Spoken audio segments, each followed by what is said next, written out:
I hope everybody's having a good morning, good evening, good afternoon, good night, whatever time it is where you from or where you are.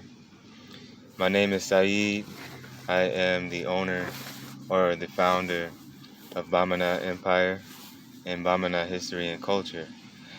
I thought I would come on here and educate you guys about something that I've been knowing about for a while now, something I've been studying, something I've been really interested in, and something that has really, I feel, has connected with my soul, and that is black music, particularly blues and rock. And I wanted to let people know where blues and rock comes from. I wanted to let you guys know the roots of blues and rock, and pretty much where it stems from geographically, um, how it came about in the contemporary context and in the commercialized context, and also let you know what it's all about in terms of a traditional context, because people don't even think of it in a traditional context. If you think about blues in a traditional context, you may think of it, um, old African American dude on a porch playing a harmonica, violin, guitar, acoustic, you know what I'm saying? But it actually goes further than that, and it actually goes a lot deeper than that. So in this video, I'm going to break down the blues. I'm going to break down contemporary guitar, American guitar music, um, as it relates to its history. So I want to go back to how I found out about this. I remember when I was in, I think I was in, it had to be like my sophomore year of high school. Either it was my freshman year or my sophomore year. I'm pretty sure it was my sophomore year of high school, where I had an instrument class. And in this instrument class, we had a really cool teacher who taught us about, she was teaching us drums at first, and then we were getting ready to move into guitar. But right until up until that point, she had left the class, and we were so sad about it because she was so cool and so lenient with us. But she had to move to a different school and teach there. I guess it paid her better or whatnot. But long story short, we had a new teacher. I think his name was Mr. Brown or something. He was much more strict and stern. And matter of fact, he was so strict and stern that he actually changed the class from a instrument class into a music appreciation class. And we were like, wow, how boring. You know what I'm saying? But in the long run, it was actually a blessing, especially for me. I can speak for myself and say that music appreciation class was a blessing, because even though he was strict, even though he didn't want us to learn instruments, he taught us.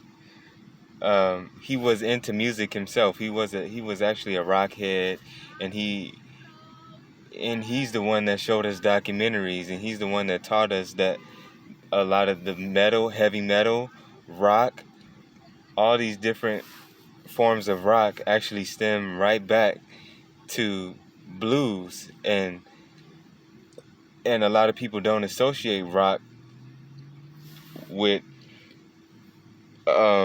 old school blues and black people, and I certainly didn't really know about that. And this was very interesting to me to learn from these documentaries that rock the things that Jimi Hendrix was doing, the things that Eddie Van Halen was doing, the things that, Black Sabbath, AC/DC, Led Zeppelin, Iron Maiden, all these things that they were doing actually came from African people. And I began to be very intrigued by this. It was like this was the spark. You know what I'm saying? This was the spark in my mind. Um, and initially, I was very I was very interested in rock music at that time. Nobody, my homies didn't notice, my friends didn't notice, because in the black community, it's not a lot of people who listen to rock music. But I listened to rock music during this time a whole lot.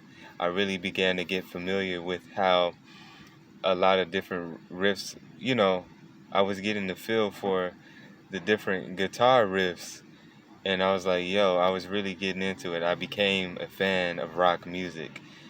And, you know, some years go by and I have graduated from high school, and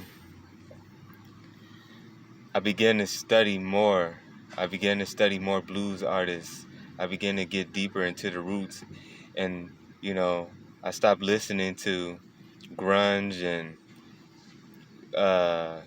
heavy metal and all these things, and I transitioned into listening to blues, you know, but not just any old blues, not your typical B.B. Kings, not your typical John Lee Hookers. I listened to all that stuff, but what I was really into initially was the raw sound of the underground blues artists like Mississippi Hill Country Blues, R.L. Burnside, um, a whole lot. R.L. Burnside, Robert Bellflower, um, who else? It's so many. Cedric Burnside, Dwayne Burnside, um, what's that? Alvin Youngblood, something like that. Alvin Youngblood Hart. I think that's what his name. Forgive me if that's not what his name is, but it's something. I know his name is Alvin Youngblood, something like that. Um, yeah, I was really into the gritty, the nitty gritty, the stuff that really came, that raw blues, the stuff that came from the soul, the stuff that was stumping and grooving. That's what I was into. And as I began to dig deeper and deeper into this history, I began to see that, okay, not only does rock stem from blues and contemporary blues stems from underground blues actually stems from the plantation. A lot of people say that blues stem from the church or gospel, but it actually comes straight from the plantation. And a lot of the songs they were singing, you know, like I feel like a song called Poor Boy Come a Long Way From Home by R.L. Burnside was probably a song that was passed down from generations and generations that actually started on the fields, you know. And then I also began to learn that even before we were playing guitars, we were actually playing those same blues riffs. Many of the riffs that are being played on contemporary electric guitars and acoustic guitars were actually being played on fiddles that were made out of cigar boxes, that were being made out of cigar cans. They were being made out of and brooms. It just any old thing you could find was what these songs were being played on. And not only were they just making fiddles just to make it, but the slaves, or I should say the enslaved Africans, were actually they were actually trying to recreate the instruments that they had back in their homeland. They were actually trying to recreate instruments like the Ngoni from the Bambara or the Songhai people in Mali and the Manding, right? They were actually trying to recreate the kora um, and there's a plethora of different like fiddle type of instruments um, that you can see that where the guitar actually stems from, you know. And these were what, and if you look at these old fashioned cigar box guitars that were being made during slavery and even afterwards, you can actually look at the ngoni and all these other traditional African string instruments in West Africa and Northwest Africa, particularly in the Sahel and the Gambia. If you look at them and you compare them, you'll see that they are very, very similar, and it's obvious that um, these instruments that were being made were meant to be offshoots of the traditional instruments that were being played. Now, in Africa, music, every facet of life, including music, is spiritual, and it's not just lyrics. It's not just any old mundane song that is just for bobbing your head and, for the fleshly, worldly type of stuff, but it's meant to convey messages that are social, political, and spiritual. And it all ties into one song.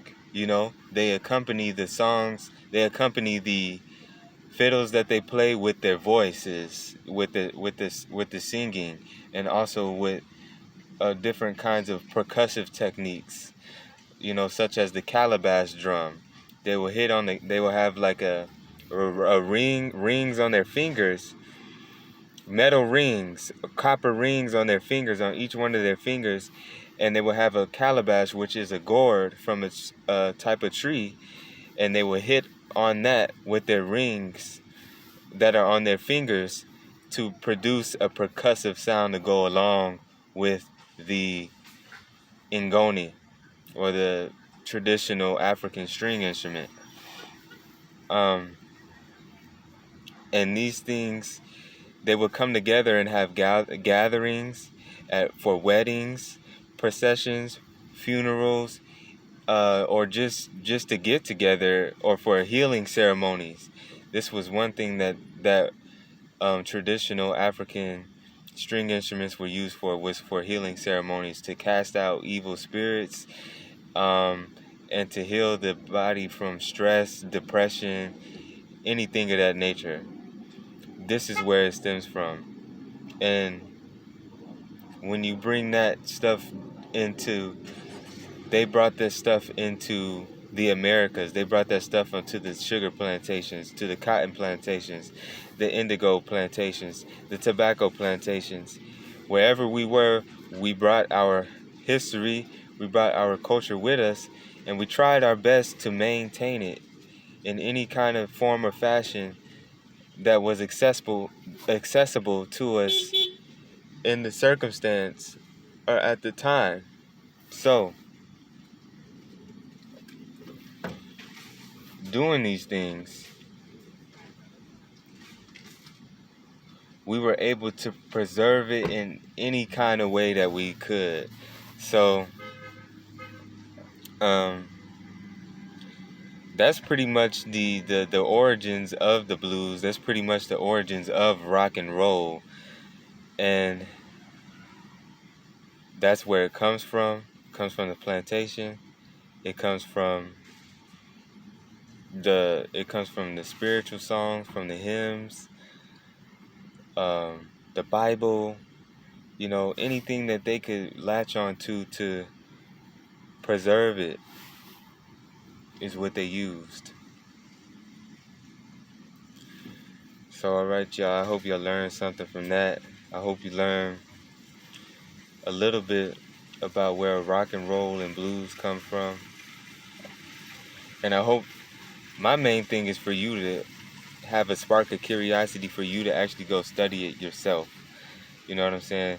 That's the best thing that you can do, is actually sit down and study these things yourself, so that you can implement so that you can have a plethora of knowledge within your psyche. All right. This has been Saeed on Bamana History and Culture from Bamana Empire. Peace. I'll see you guys soon.